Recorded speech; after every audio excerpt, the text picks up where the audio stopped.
Assalamualaikum warahmatullahi wabarakatuh. Kami dari Grup 15 akan menerangkan sedikit tentang pengenalan kepada usul fiqh. Jadi, persoalan yang pertama ialah apa itu usul fiqh? Sebelum dijelaskan definisi ilmu ini, maka kita kena memahami dulu apa maksud dua perkataan ini, usul dan fiqh. Kita tengok dulu usul. Usul dari segi bahasa ialah asas kepada sesuatu perkara. Manakala dari segi istilah pula, dia ada 6 definisi. Pertama ialah dalil, kedua ialah kaedah. Untuk kaedah, contohnya asal menjual perkara yang tiada adalah terbatal. Yang ketiga pula ialah perkara yang rajih. Apa dimaksudkan dengan rajih itu? Rajih bermaksud kuat.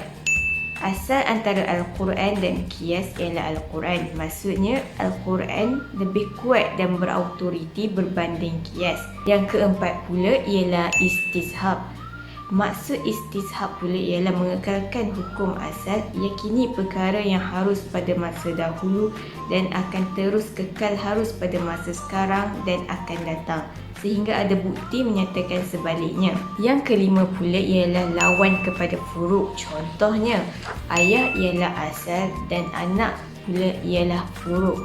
Maksudnya anak berasal daripada ayah. Yang keenam pula ialah perkara yang dikias. Contohnya, arak adalah asal kepada minuman yang memabukkan. Maksudnya semua minuman memabukkan seperti minuman air daun kentung dikiaskan ke atas arak dari segi pengharaman hukumnya. Kemudian kita beralih pula kepada maksud fiqh.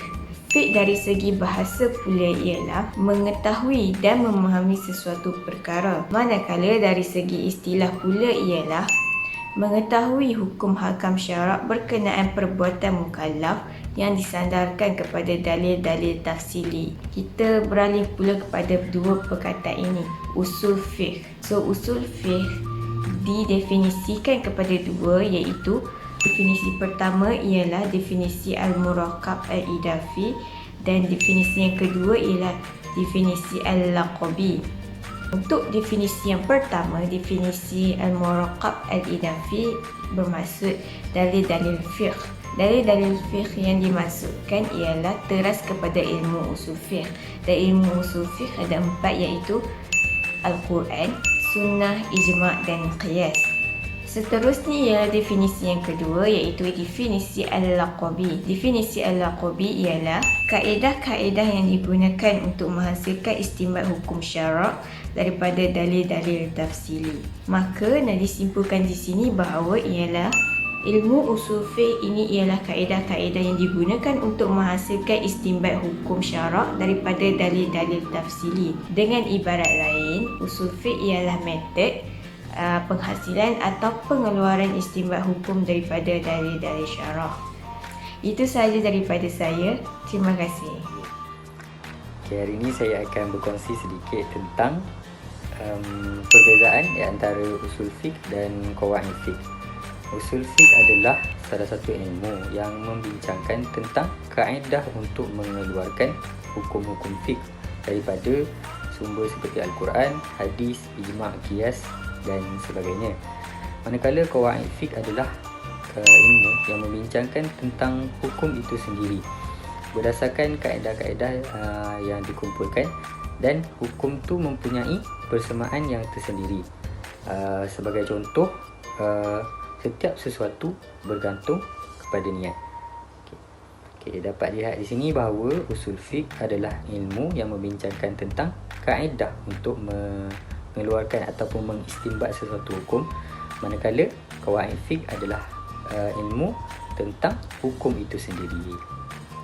Baiklah, itu sahaja daripada saya. Sekian, terima kasih.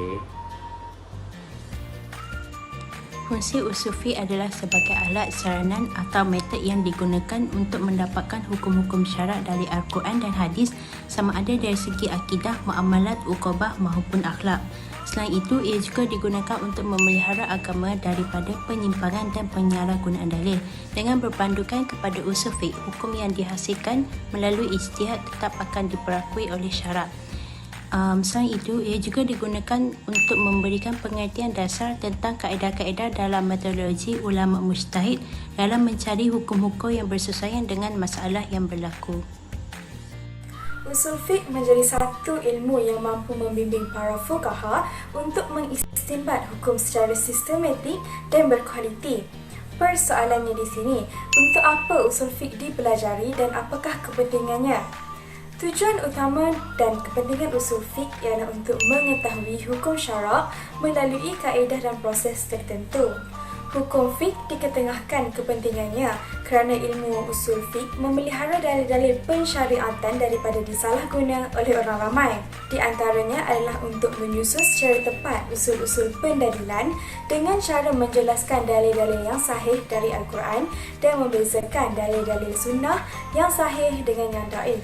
Kepentingan usul fiqh yang seterusnya ialah untuk memudahkan proses ijtihad dengan memberikan hukum yang bersesuaian bagi setiap kejadian yang berlaku.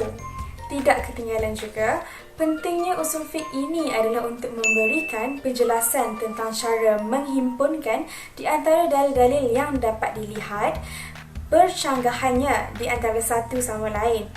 Akhir sekali ialah dapat mengetahui sebab yang membawa kepada perbezaan pendapat dalam kalangan para ulama. Seterusnya, dapat menjauhkan kita semua daripada sifat taksub kepada satu pendapat dan tokoh tertentu. Saya ingin membentangkan pada hari ini ia mengenai tokoh-tokoh usul fiqh. Antara tokoh-tokoh usul fiqh yang terkenal antaranya ialah Imam Hanifah, Imam Al-Auza'i, Imam Sufyan As-Sawri, Imam Al-Layth bin Sa'ad, Imam Malik bin Anas, Imam Ahmad bin Hanbal, Imam Daud Az-Zahiri dan Imam Asy-Syafi'i. Seperti yang kita tahu, Imam Asy-Syafi'i ini ataupun nama yang sebenarnya ialah Muhammad bin Idris Asy-Syafi'i. Beliau telah menyusun kitab Al-Risalah.